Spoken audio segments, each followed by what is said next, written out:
The Cowboys were very busy over the last few days. They drafted former Boise State linebacker Leighton Vander Esch with their first-round pick on Thursday. Then they traded wide receiver Ryan Switzer to the Raiders and added wide receiver Tavon Austin in a trade with the Rams. And they could lose Jason Witten, too. He will reportedly retire this week, but Jason Garrett is still trying to persuade Witten to play next season. Skip, what grade would you give the Cowboys moves? You know, I wrote down a C, but just on the fly here, I'm going to change it to a C minus because the more I think about it, the worse it gets.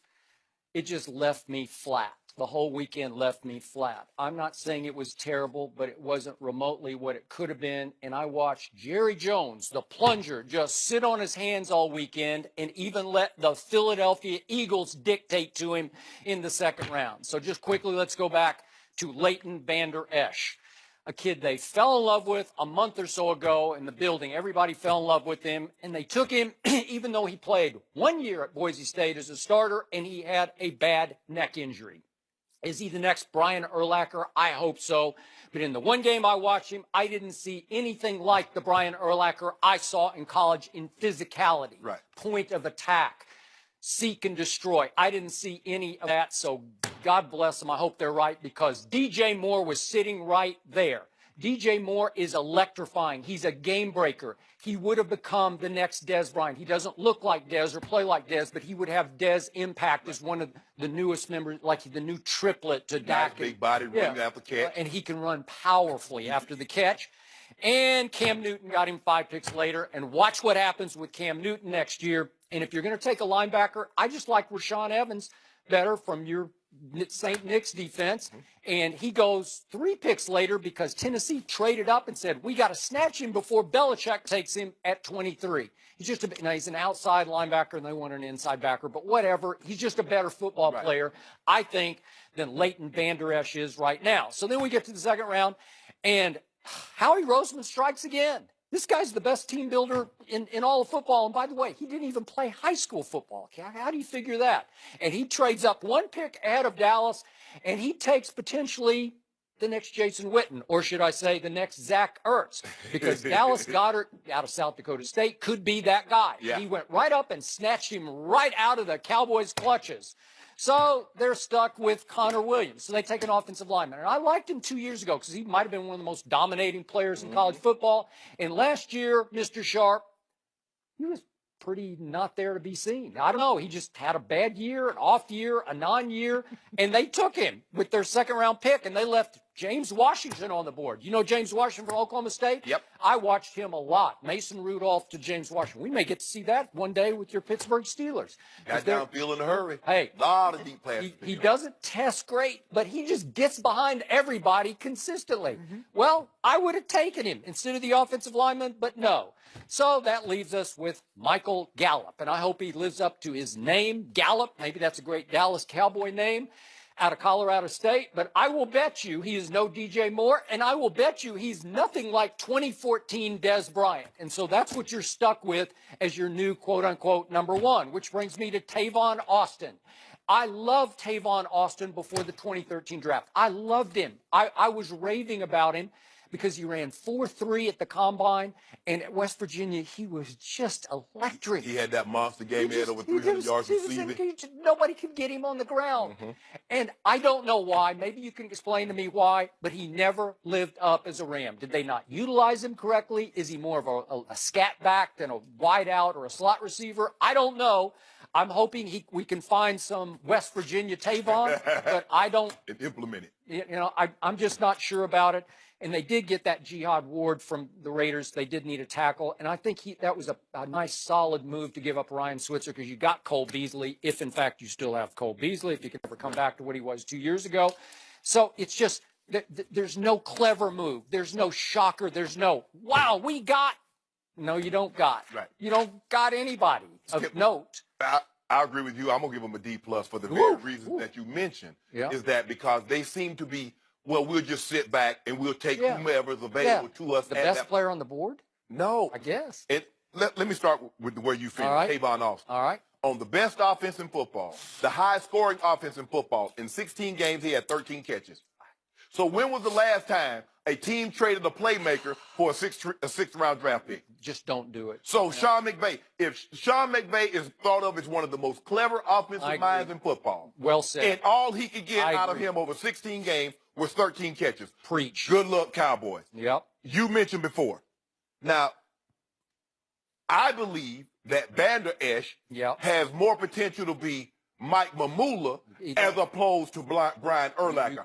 I could be wrong, no, but I don't really like guys that just have one good year and then you're like, okay, yeah, I got that, and then because he tested well. 1 year tape and test well, that's not a formula for long-term success. Not. Skip, you say you want Dak to be let's just take the quarterbacks in that division. Yep. You look at Carson Wentz and you look at Dak. Wentz struggled a little bit. What did Howie Roseman do? He says, I'm going to go get playmakers. He did. Put around him. I'm going to make his job a lot easier.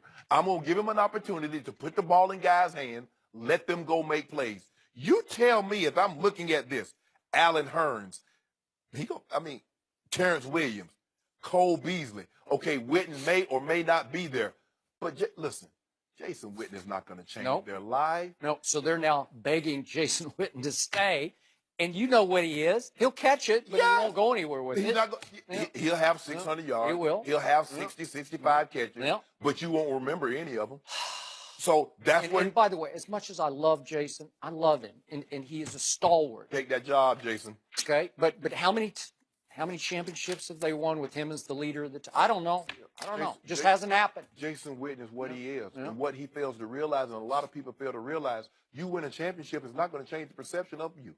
That's what, because. It would help some. Let me ask you a question. They win the championship. Is he going to be the reason why, or will it be Dak and Zeke? That's just the way it works, especially after you get on up in age. Yeah. Okay, you got an opportunity to get Calvin Ridley. You get an opportunity to get DJ Moore, but you stand pat, and then you take a linebacker. Okay, maybe you're saying Sean Lee. Maybe they're saying, Sean Lee, you get injured too much. We need somebody to fill in for you. Maybe Jalen Smith. We finally come to the realization you're never going to be what you were pre-injury, what you are now post-injury. Yep. So we need to go in a different direction. But last I checked, linebackers, they use their neck. If he had a neck injury in college, and he had 1 year of good tape. So you look at all these guys and look at Goddard. Goddard was I think the second-ranked tight end on everybody's board. So you stand pat, he going to fall to us. Yeah, we just sit right here. We got this. Nope, Howie Roseman's got this. Do they know that they can trade up? Do they know that they can move some picks? And it probably wouldn't have cost them that much, Skip. But I'm looking at them and how they're doing their board. I'm like, Dallas, you guys didn't get any better. I don't know if you think you got closer to Philly. I don't know if you think you got closer to the Vikes. But I don't see it. Now, Zeke, I understand Zeke can change a lot of fortunes because he can come back, and hopefully it seems to be he's progressing along really well. But your offensive line. Now, Tyron Smith had a back injury the past couple of years. And the one thing you and I both know about backs, they don't tend to get better as you age. They don't. So now what? I don't like really anything that they did because I still don't see anybody on the outside that can give you explosive plays. Tavon Austin, you can punt it to. He's known for, Skip, that play they ran when they were back in St. Louis, where he laid on the ground and somebody got the ball and they threw it to him, and all of a sudden he goes down the sideline. Maybe they can do that. Maybe that'll work a couple of times. But offensively, tell me the play offensively that since he's been in the league that you can remember Tavon Austin being involved in. You're like, wow, Tavon Austin. Reverse. They ran some reverses. If you catch somebody and he gets a step on you on the far side, he might be able to break it for 15 yards. Yeah, but normally you want to throw the ball down the field. You do. Those kind of those explosive plays. I cannot argue. I can even go down to, it was one, like safe conservative pick after another. This Dorrance Armstrong they took in the 4th round. Do you know Okoronkwo, the OU guy? Yeah. The pass rusher? Yeah. See, every time, I watched every Oklahoma game, and he went in the 5th round. He just makes plays. Right. And he doesn't test well. He's not big. He's not this. He's not this. He just makes plays. Right. I watched Dorrance Armstrong against Oklahoma when he played for Kansas, and I don't even remember him playing in the game because Orlando Brown just took him out of the game. Right. And Orlando Brown went to your Ravens, and Ozzie made a great pick with that. Right. Anthony Miller was available in the 2nd round, the wide receiver from Memphis. Okay. James Washington, Oklahoma State. DJ Clark, LSU. Chark, yeah. I mean, Chark. Yeah, one after another, and I kept tweeting, there went another one. There went another one. I don't know what you're doing. But everybody's, if you think about it, Skip, everybody's basically moving up except the Cowboys. The Cowboys, did they win the Super Bowl last year? Or did they win the past couple of it's what's going on that I don't know about, Skip? I don't know. That they feel so comfortable that they can stand pat and whomever come to us, oh, we got this. Even the New England Patriots, who win every year. And this is what Coach Belichick normally does. He'll trade down, get some picks. He sees somebody he likes. He'll package one of the picks that he received, move up and go get them. Now, that's what they do. A team that wins all the time. A team that's in the Super Bowl all the time. But the Dallas Cowboys, as Akers, the kicker, trolling. So last time the Cowboys won a Super Bowl, none of these draft picks were even born. May I make a quick statement about that, please? When David Akers was an Eagle, they played the Cowboys once in the playoffs and got beat 34-14. And by the way, David Akers is not a real football player. He's a kicker. So he's not a real football player. Do that, Skip. Well, I'm just telling you, I got to put him back in perspective. He was trolling. Put him back in his place because he just went off on Cowboy fans. And he said it. Yeah. NFC East champs. NFC champs. Super Bowl champs. Skip, that's in Dallas. And what did he have to do with this year's Super Bowl? He had nothing. No, Skip. Nothing. Skip, you know what? Nothing. Once you're an Eagle for life. Yeah, he's a kicker. Don't do that, Skip. Yeah, just stay retired. Stay out of sight. What is wrong with you? Well, he's a kicker. I can't. I'm sorry. Hey, Did he? Okay, I want you to tell me the lie in this statement. he started it. Where is the lie in this statement? Were they not the NFC East, NFC champs, and the Super Bowl champs?